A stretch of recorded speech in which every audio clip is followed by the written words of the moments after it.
இன்னைக்கு good morning தமிழாவோட தினம் ஒரு விஐபி நிகழ்ச்சியில காணொலி காட்சி வாயிலாக நம்மோடு இணைந்திருக்கக்கூடிய பிரபலம் யாரு அப்படின்னா எம்ஜிஆர் காலத்திலிருந்தே அதிமுகவில் அடிப்படை உறுப்பினராக பணியாற்றியவர். அது மட்டுமல்லாத 2001 ராமநாதபுரம் தொகுதியில சட்டமன்றத்துக்கு தேர்வானவர். அதே போல தொழிலாளர் நலத்துறை அமைச்சராகவும் இருந்தவர். 2014 ராமநாதபுரம் தொகுதியிலிருந்து மக்களவைக்கு தேர்வானவர். அது மட்டுமல்லாது கடந்த மாதம் அதிமுகவிலிருந்து திமுகவில் இணைந்திருக்கக்கூடிய அன்வர் ராஜா அவர்கள் நம்மோடு இணைந்திருக்கிறார்கள். வணக்கம் சார். வணக்கம். நியூஸ் தமிழினுடைய குட் மார்னிங் தமிழா ஷோல தினம் ஒரு விஐபி நிகழ்ச்சிக்கு உங்களை வரவேற்பதில் மகிழ்ச்சி. நன்றிங்கம்மா. சார், நீங்க அதிமுகவோட ஒரு முக்கியமான இஸ்லாமிய அடையாளமா இருந்து இப்ப திமுகவில் இணைஞ்சிருக்கீங்க. அதாவது நீரும் எண்ணெயும் ஒன்றரை கலக்கவே முடியாது அப்படிங்கிறது மாதிரி தான் திமுகவும் அதிமுகவும் எதிரெதிர் துருவங்கள். அப்படி இருக்கப்ப தாவேக்கு அடுத்த ஆப்ஷனா இருக்கிறப்ப நீங்க திமுகவில் இணைஞ்சதுக்கான காரணம் என்ன? திமுகல இருந்து உங்களுக்கு அழைப்பு வந்துச்சா இல்ல நீங்களே போய் இணைஞ்சிங்களா? திமுகவிலிருந்து அழைப்பும் வந்தது, நானும் விரும்பி சென்றேன். அப்படித்தான் சேர்ந்தோம். நீங்கள் சொன்ன மாதிரி நீரும் எண்ணெயும் அப்படியெல்லாம் ஒன்றுமில்லை. திமுகவுக்கும் அண்ணா திமுகவுக்கும் மிகப்பெரிய வேறுபாடெல்லாம் ஒன்றுமில்லை. கொள்கை ரீதியாக ரெண்டும் ஒன்றுதான். மொழிக் கொள்கை, சமூக நீதி கொள்கை, மாநில சுயாட்சி, மாநிலங்களுக்கான அதிகாரங்களை பெறுதல், இது போன்ற பல விஷயங்களில் திராவிட முன்னேற்றக் கழகமும் அண்ணா திராவிட முன்னேற்றக் கழகம் ஒன்றுதான். அதில் வேறு ஒன்றும் மிகப்பெரிய அளவில் கொள்கை அளவில் வேறுபாடுகள் எல்லாம் ஒன்றுமில்லை. எனவே அதிமுக வேண்டாம் என்று நான் நினைக்கிற போது, அந்த தலைமை சரியில்லை என்ற முடிவுக்கு நான் வருகிற போது, என்னுடைய அடுத்த ஆப்ஷன் திமுக தான். வேறு எந்த கட்சிக்கும் எங்களால் போக முடியாது. தந்தை பெரியார் அவர்களையும் பேரறிஞர் அண்ணா அவர்களையும் ஏற்றுக்கொண்ட, அவர்களுடைய கொள்கைகளை ஏற்றுக்கொண்ட எங்களை போன்றவர்கள் வேறு கட்சிக்கு போவது என்பது நடக்காத காரியம்.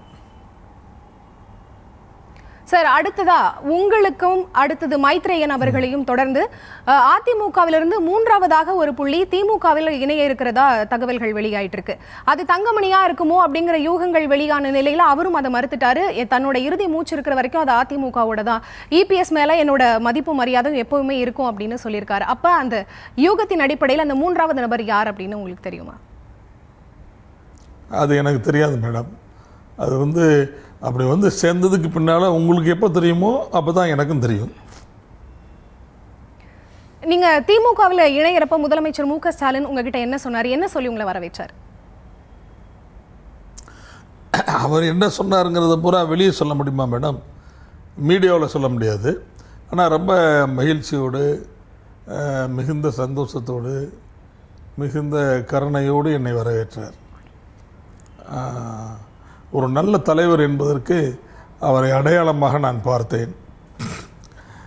இவ்வளவு அருமையான ஒரு திராவிட இயக்க தலைவரை நீண்ட நாள் மிஸ் பண்ணி விட்டோமே என்று நான் நினைத்தேன். அந்த அளவுக்கு என் மீது அவர் பரிவு காட்டினார், பாசம் காட்டினார், நல்ல வரவேற்பை தந்தார். Right sir. ஓபிஎஸ் அவர்கள் பாஜக கூட்டணியிலிருந்து இப்போ விலகிட்டாரு. அடுத்து அவர் திமுக கூட்டணிக்கு வர வாய்ப்பு இருக்கா, இல்லை திரும்பவும் பாஜகவுக்கே போவார் அப்படின்னு நினைக்கிறீங்களா? டிடிவி தினகரனோட எதிர்காலம் எப்படி இருக்கும்னு நினைக்கிறீங்க? இல்லை, ஓபிஎஸ் அண்ணன் என்ன முடிவு எடுக்கிறாருன்னு தெரியல. அவர் பாஜக கூட்டணிக்கு போவார், இல்லை தனியாக தான் நிற்பார்.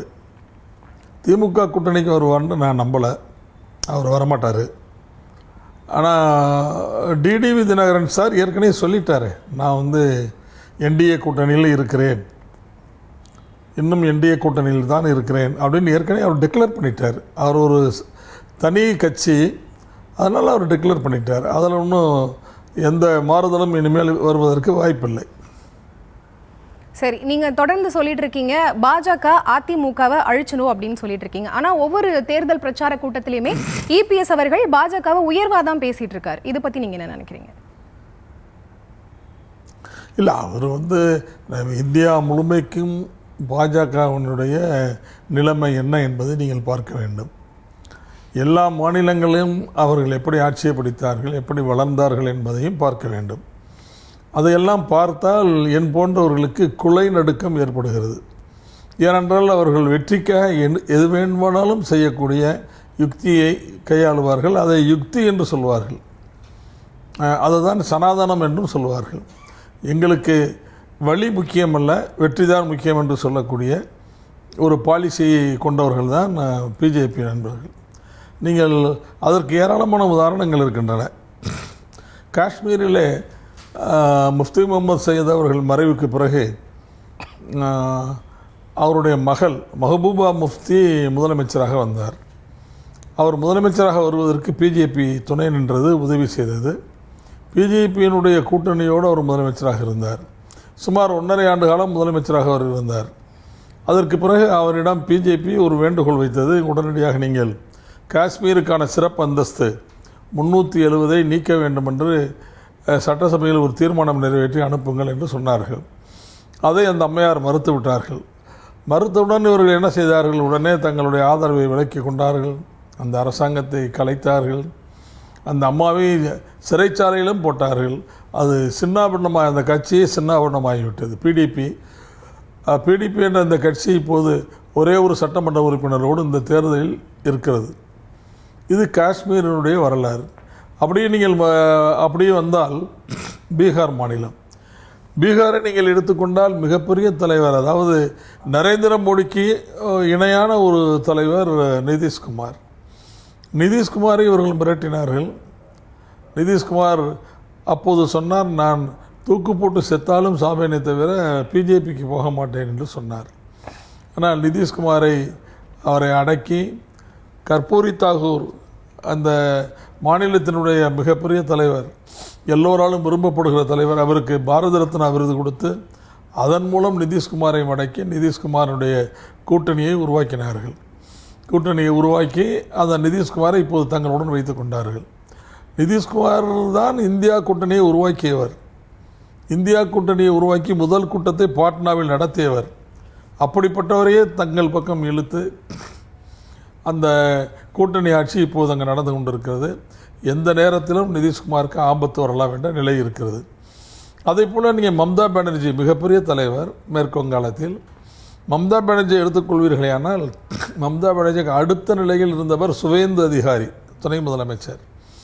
அவரை அந்த கட்சியிலிருந்து விலக்கி, அந்த கட்சியிலிருந்து அவருக்கு விலை கொடுத்து வாங்கி மம்தா பானர்ஜிக்கு எதிராகவே நிறுத்தி வைத்தார்கள். கடந்த தேர்தலில் நிறுத்தி வைத்து மம்தா பானர்ஜியை தோற்கடித்து விட்டார்கள். அதற்கு பிறகு மம்தா பானர்ஜியினுடைய கட்சி ஆட்சியை பிடித்ததால் அவர் மீண்டும் முதலமைச்சராக தேர்வு பெற்றார். அதற்கு பிறகு இடைத்தேர்தலில் போட்டியிட்டு வெற்றி பெற்றார். இப்படி ஒவ்வொரு மாநிலத்திலும் அவர்கள் தங்களுடைய சித்து விளையாட்டுகளை நடத்தி கொண்டே வருகிறார்கள். அது நவீன் பட்நாயக் ஒடிசாவினுடைய 4 முறை வெற்றி பெற்ற முதலமைச்சர். கடந்த சில நாட்களுக்கு முன்பு அங்கு சட்டமன்ற தேர்தல் நடந்தது. அந்த சட்டமன்ற தேர்தலில் இவர்கள் வைத்த பிரச்சாரம் என்ன? நவீன் பட்நாயக்கை தோற்கடிக்க வேண்டுமானால் கொள்கை ரீதியாக தோற்கடித்திருக்க வேண்டும். ஆனால் அவர்கள் அப்படி செய்யவில்லை. அவர்கள் செய்தன, நவீன் பட்நாயக்கு துணையாக இருந்தவர் விகே பாண்டியன் என்ற ஐஏஎஸ் அதிகாரி, தமிழ்நாட்டை சேர்ந்தவர். அவர் தான் அங்கே ஐஏஎஸ் ரிட்டையர்ட், அங்கே தான் இருக்கிறார். நவீன் பட்நாயக் அவர்களுக்கு துணையாக இருக்கிறார். எனவே இவர்கள் என்ன சொன்னார்கள் என்றால், நீங்கள் அங்கு பூரி ஜெகநாதர் கோயில் இருக்கிறது, இதில் அந்த கோயிலுடைய சாவியே தமிழ்நாட்டில் தான் இருக்கிறது என்று பிரதமரே பேசினார். அப்படி என்றால் என்ன பொருள்? நவீன் பட்நாயக் முதலமைச்சராக வந்தால் விகே பாண்டியன் தான் அங்கு எல்லாவற்றையும் ஆளுவார், எல்லா அதிகாரமும் அவரிடம்தான் இருக்கும் என்று அவர் பேசினார். அங்கு அமித்ஷா அவர்கள் பேசுகிற போது தேர்தல் பிரச்சாரத்தில் அவர் என்ன சொன்னார் என்றால், ஒடிசாவுக்கு ஒரு ஒடிசாவை சேர்ந்தவன் முதலமைச்சராக வர வேண்டுமா அல்லது தமிழன் முதலமைச்சராக வர வேண்டுமா என்ற ஒரு மிகப்பெரிய பிளவு அரசியலை அங்கு அவர்கள் துவக்கினார்கள், பிரச்சாரத்திலே துவக்கினார்கள். இப்படி மிகப்பெரிய பிளவை ஏற்படுத்தி தமிழனுக்கு ஓட்டு போட வேண்டுமா என்றெல்லாம் கேட்டு பட்நாயக்கை அங்கு தோற்கடித்தார்கள். இப்போது பட்நாயக் தோற்றுவிட்டார். அதற்கு பிறகு நீங்கள் வருவீர்களேயானால் மராட்டிய மாநிலத்தில் உத்தவ் தாக்கரே அவர் தான் முதலமைச்சராக இருந்தார். உத்தவ் தாக்கரே தங்களுக்கு அடங்கி நடக்கவில்லை என்பதால் இவர்கள் என்ன செய்தார்கள்? அந்த கட்சியை உடைத்தார்கள். அந்த கட்சியை உடைத்து அங்கிருந்து நம்முடைய இவருடைய தலைமையில், ஏக்நாத் சிண்டேயுடைய தலைமையில் ஒரு 40 சட்டமன்ற உறுப்பினர்களை கொண்டு வந்து இவர்களோடு சேர்த்து ஏக்நாத் ஷிண்டேயே முதலமைச்சராக்கி அந்த ஆட்சியை கவிழ்த்தார்கள். கவிழ்த்ததோடு மட்டுமல்ல, அந்த உத்தவ் தாக்கரேயினுடைய கட்சியின் அங்கீகாரத்தையும் தேர்தல் கமிஷன் மூலம் நிர்மூலமாக்கினார்கள். அவர் கட்சியை ஒன்றுமில்லாமல் ஆக்கினார்கள். இப்போது அந்த மாநிலத்தில் ஒன்றுமில்லை. இப்போது மறுபடியும் இந்த தேர்தல், இப்போது நடந்து முடிந்த தேர்தலில் ஏக்நாத் ஷிண்டே தான் முதலமைச்சர் என்று தான் பிரச்சாரம் செய்தார்கள். ஆனால் தேர்தல் முடிந்ததற்கு பிறகு பட்னாவிஸ் தான் முதலமைச்சர் என்று அப்படியே மாறிவிட்டார்கள். பிஜேபி ஆட்சியாக அங்கு மாறிவிட்டது. இப்படி ஒவ்வொரு மாநிலத்திலும் அவர்கள் செய்து வருகிற சித்து விளையாட்டுகளை நீங்கள் பார்க்க வேண்டும். கர்நாடக மாநிலத்தை எடுத்துக்கொண்டீர்களேயானால் தேவகவுடாவினுடைய மகன் ஏற்கனவே அங்கு முதலமைச்சராக இருந்தார், குமாரசாமி. இப்போது அவர் எங்கே இருக்கிறார்? அவர் அடையாளமே தெரியவில்லை. அதே போல் அஸ்ஸாமிலே பிரபுல்லா குமார் முகந்தா மாணவர் தலைவர், அவர் முதலமைச்சராக இருந்தார். அவருடைய அடையாளமே இப்போது தெரியவில்லை. ஆக ஒவ்வொரு மாநிலத்திலும் அந்த மாநிலத்தில் இருக்கின்ற பிரபலமான அரசியல் தலைவர்களை அல்லது அந்த அரசியல் கட்சி அரசியல் தலைவர்களை விலை கொடுத்து வாங்குவது, அரசியல் கட்சிகளை உடைப்பது, அந்த அரசியல் கட்சிகள் உடைந்த கட்சியோடு தாங்களும் சேர்ந்து கொள்வது, ஆட்சியிலே பங்கு வகிப்பது, அதற்கு பிறகு அதிகாரத்தை பிடிப்பது, அதற்கு பிறகு அந்த மாநிலத்தில் பிஜேபியை நிலைநிறுத்துவது, இதுதான் இவருடைய கொள்கை. இப்படிப்பட்ட கொள்கையுடைய இந்த பிஜேபியோடு நீங்கள் கூட்டணி வைத்திருக்கிறீர்கள். அதிமுக கூட்டணி வைத்திருக்கிறது. அதிமுகவை விழுங்குவதற்கு என்ன அவர்களுக்கு வேண்டும்? ஒன்றும் வேண்டியதில்லை. அதாவது இப்படிப்பட்ட கொள்கையுடைய அவர்களோடு எடப்பாடியால் தாக்குப்பிடிக்க முடியுமா என்பதுதான் என்னுடைய கேள்வி. எனவே அதிமுக ஆபத்தில் இருக்கிறது என்பது மட்டும் என்னுடைய இது அனுமானமாக இப்போது இருக்கட்டும். அதுதான் சார், அதாவது நீங்கள் அதிமுக பாஜகவோட கூட்டணி வைக்க வேண்டாம்னு 7 முன்னாள் அமைச்சர்கள் சொன்னதா சொல்லியிருக்கீங்க. அந்த 7 பேர் யாருன்னு சொல்ல முடியுமா? அவங்க இப்போ அதே நிலைப்பாட்டில் தான் இருக்காங்களா? 7 பேர் யாருன்னு நான் சொல்ல முடியாது மேடம். ஏன்னா அது அறைக்குள் பேசப்பட்ட விஷயம். அந்த 7 பேரும் முன்னாள் அமைச்சர்கள், அது மட்டும் எனக்கு தெரியும். பேசினார்கள் என்பது உண்மை, அதுவும் எனக்கு தெரியும். பேசவே இல்லை என்று எடப்பாடி அண்ணன் சொல்கிறார், அது தவறு, அது உண்மை இல்லை. அது மட்டும் என்னால் சொல்ல முடியும். ஆனால் இந்த 7 பேர் யார் என்று என்னால் சொல்ல முடியாது, எனக்கு தெரியாது. அந்த 7 பேரில் ஒருவர் என்ன அங்கு நடந்தது என்பதை என்னிடம் சொன்னார், அது மட்டும் எனக்கு தெரியும். அந்த ஒருவரையும் என்னால் உங்கள் பொதுவெளியில் சொல்ல முடியாது. சரி, நீங்கள் அதிமுக பாஜக கூட கூட்டணி வைக்கிறதுல விருப்பம் இல்லை அப்படின்னு ஒரு முடிவு எடுத்திருக்கீங்க. இதே மாதிரி கட்சிக்குள்ளே இன்னும் நிறைய மூத்த நிர்வாகிகள் இருக்காங்க. நீங்கள் உங்களோட கருத்தை யார்கிட்ட சொன்னீங்க? இபிஎஸ் கிட்ட சொன்னீங்களா? அவர் அதுக்கு என்ன சொன்னார்? பல தடவை சொல்லிட்டேன். இன்றைக்கு மட்டும் இல்லை மேடம், 2019 தேர்தலில் கூட்டணி வைக்கும் போதும் என்னுடைய எதிர்ப்பை தெரிவித்திருக்கிறேன். அதற்கு பிறகு நடந்த சட்டமன்ற தேர்தலில் கூட்டணி வைக்கும் போதும் என்னுடைய எதிர்ப்பை தெரிவித்திருக்கிறேன்.